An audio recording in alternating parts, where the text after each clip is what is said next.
राधे राधे सभी भक्तों को राम राम नमस्कार।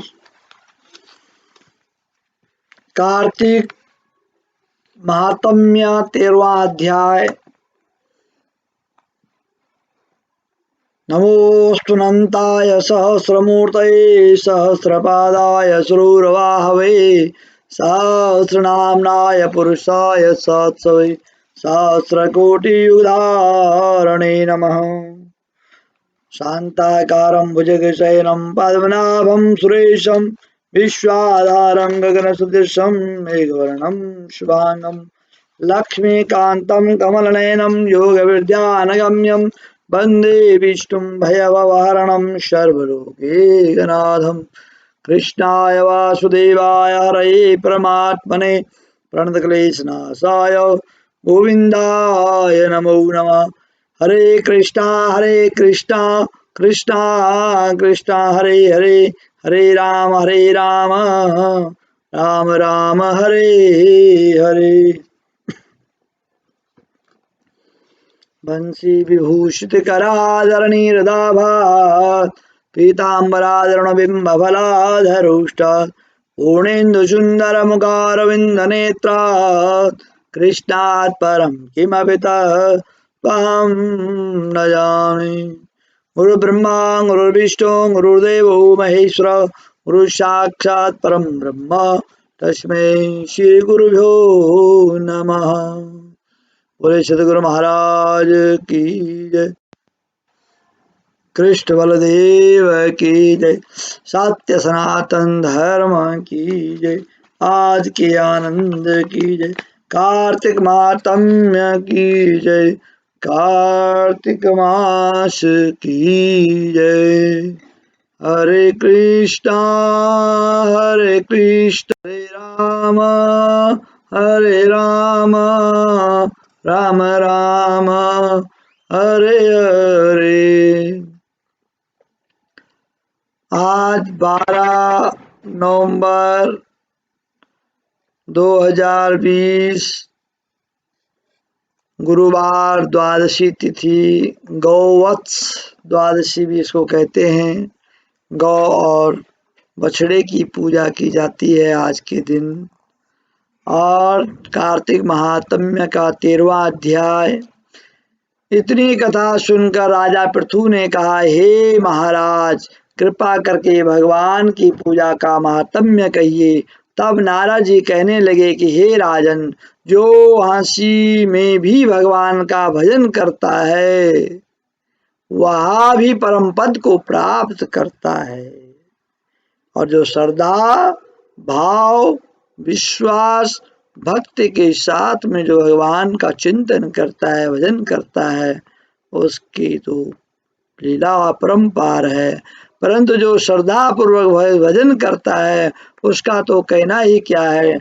इस संबंध में हम तुमको एक पुराना इतिहास सुनाते हैं। कालिंदी पर्वत पर बसे दीर्घपुर नाम के नगर में अति धर्मात्मा, प्रजा को पुत्र के समान पालने वाला सुबाहु नाम का राजा राज्य करता था। उसके धूम्रकेश नाम वाला अति दुष्ट चोर, जुआरी, पर स्त्रीगामी तथा व्यभिचारी एक पुत्र था। उसकी यह दशा देखकर उसके पिता राजा सुबाहु ने उसको ताड़ना दी, परंतु वह किसी प्रकार नहीं माना। गेंद खेलते हुए एक दिन उसकी गेंद छोटी रानी के महल में जा गिरी। जब वह गेंद लेने के लिए महल में गया तो रानी उस पर मोहित हो गई और उन दोनों ने कामंद होकर भोग किया। जब राजा को इस बात का पता चला तो उसने कुमार को देश निकाला दे दिया। पुत्र होने कारण उसे प्राण दंड नहीं दिया। अब राजकुमार वन में रहकर प्रतिदिन मांस खाता, रात्रि को वैश्यों के घर में रहता, चोरी आदि करके जो द्रव्य लाता वह वैश्यों को दे देता। इस प्रकार फिरते फिरते वह एक दिन वृंदावन में आ गया। कुछ समय बाद सत्यव्रत नाम वाला एक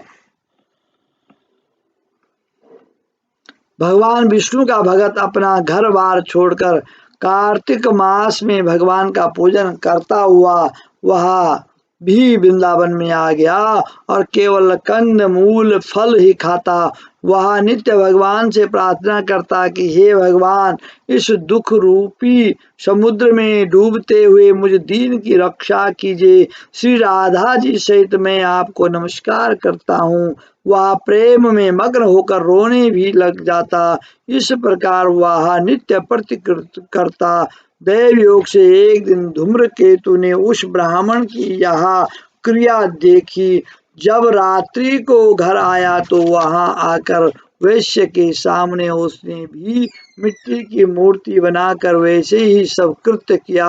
अंत में उसी भांति स्तुति आदि करके रात्रि को वैश्य के घर में ही सो गया। दैव योग से राजा के दूत भी उसी समय वहां आ गए और उनके हाथ से धूम्रकेश तथा मारा गया और यमदूत उसको महापापी समझकर मारते हुए पकड़कर उसको यमराज के पास ले गए। उसको देखते ही यमराज खड़े हो गए तथा उसको पाद्य अर्घ्य आदि प्रदान किया। फिर अपने दूतों से कहा कि तुमको धिक्कार है, जब तुमसे हमारा कहना है कि विष्णु भक्तों को यहाँ मत लाओ।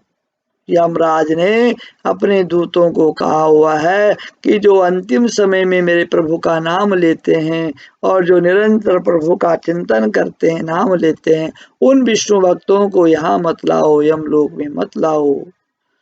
फिर धूम्रकेश को यहाँ क्यों लाए?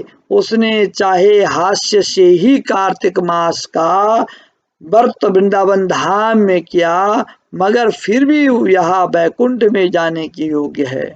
यमराज पुनः धूम्रकेश से बोले कि ये कि भगवान की भक्ति न प्रकार की है।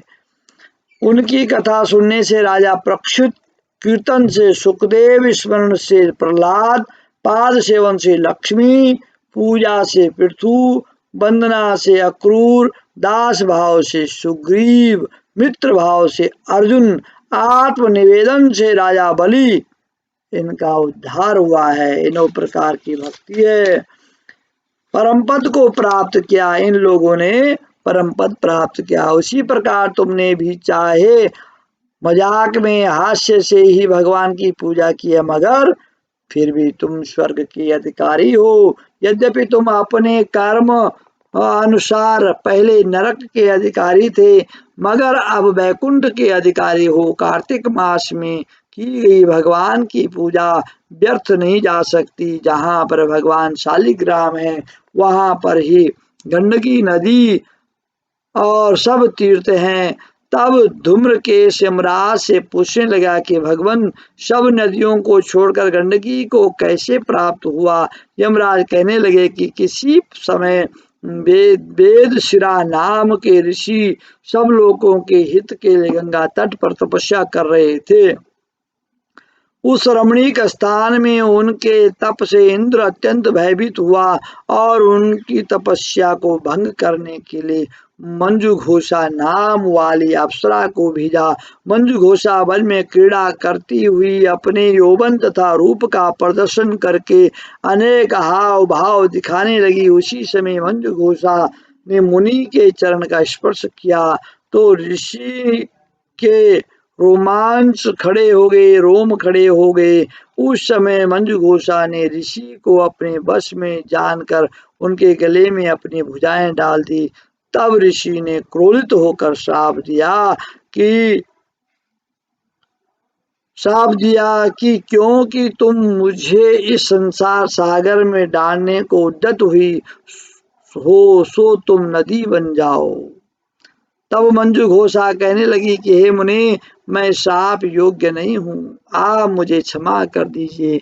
तब मुनि कहने लगे कि जिस समय विष्णु वृंदा के शाप व शिला रूप होकर तुमसे गंडकी नदी में स्थित होंगे, तब तुम भगवान को धारण करने वाली होगी, अतः तुम्हारा श्राप वरदान से ही अधिक श्रेष्ठ होगा। यमराज कहने लगे कि हे राजकुमार, अब तुम विष्णु लोक को जाओ। तब धूम्रकेश सुंदर विमान पर बैठ करके बैकुंठ लोक चला गया। देखो धूम्रकेशु जो अनजाने में मजाक में जिसने कार्तिक मास में भगवान की मिट्टी की मूर्ति बना करके और भजन कीर्तन करके वैकुंठ प्राप्त कर लिया, तो जो श्रद्धा भाव विश्वास के साथ में निरंतर भगवान का चिंतन करते हैं उनका कल्याण अवश्य होता है। बोले कार्तिक महात्म्य की जय, कार्तिक मास की जय, कृष्ण बलदेव की जय। ये मेरा यूट्यूब चैनल आप सब्सक्राइब करें, लाइक करें, शेयर करें और अवश्य कुछ न कुछ कमेंट करके लिख करके भेजें। बोले बाल मुकुंद भगवान की जय।